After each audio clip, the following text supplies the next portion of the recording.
Hi friends, రంగు తక్కువగా ఉన్నారని బాధపడుతున్నారా? ఈ మటాస్ ఫేస్ క్రీమ్ని వారం రోజులు క్రమం తప్పకుండా మీ ఫేస్పై అప్లై చేయండి. అంతే, గోడ కొట్టిన సున్నంలా తెల్లగా మెరిసిపోతారు. అలాగే ఈ మటాస్ స్లిమ్ కేర్ క్యాప్సూల్స్ని నెల రోజులు వాడి చూడండి. అంతే, నెల రోజుల్లో 50 కేజీల బరువు తగ్గిపోతారు. నాలాంటి ఇన్ఫ్లుయెన్సర్ చెప్పినా నమ్మకపోతే ఎలా? లింక్ డిస్క్రిప్షన్లో ఇస్తాను, తప్పకుండా వాడి చూడండి. ఏదమ్మా, ఆ క్యాప్సూల్స్ నువ్వు వేసుకొని చూపించు, ఏం జరుగుతుందో నేను చూస్తాను. వామో, నేను వేసుకున్నాక నాకు ఏమైనా సైడ్ ఎఫెక్ట్స్ వచ్చి నేను పోతే ఆడెవడో 10,000 ఇస్తానన్నాడని ప్రమోట్ చేస్తున్నా.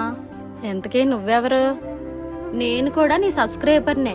4 ఫాలోవర్స్ని వెనకేసుకుని ఇన్ఫ్లుయెన్సర్ అనే ట్యాగ్ తగిలించుకుని ప్రోడక్ట్ జెన్యువలో కాదో తెలుసుకోకుండా ఎలా ప్రమోట్ చేస్తారు? ఇది వాడి జనాల ఆరోగ్యం చెడిపోతే ఏం చేస్తారు?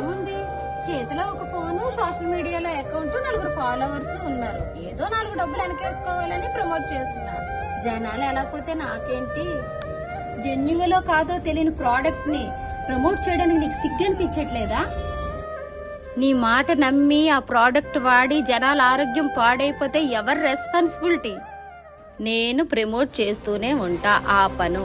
అయినా నువ్వెవరివే నాకు చెప్పడానికి? ఏం చేసుకుంటావో చేసుకోపా. అలాగా బెట్టింగ్ యాప్స్ ప్రమోట్ చేసే వాళ్ళ వల్లే కాదు, నీలా ఫేక్ ప్రోడక్ట్స్ ప్రమోట్ చేసే వాళ్ళ వల్ల కూడా సమాజానికి అన్యాయం జరుగుతుంది.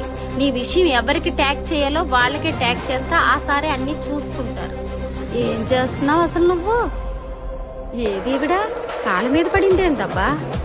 సారీ, ఇంకెప్పుడు ఇలాంటి ఫేక్ ప్రోడక్ట్స్ డబ్బులు కక్కుర్తి పడి ప్రమోట్ చెయ్యి.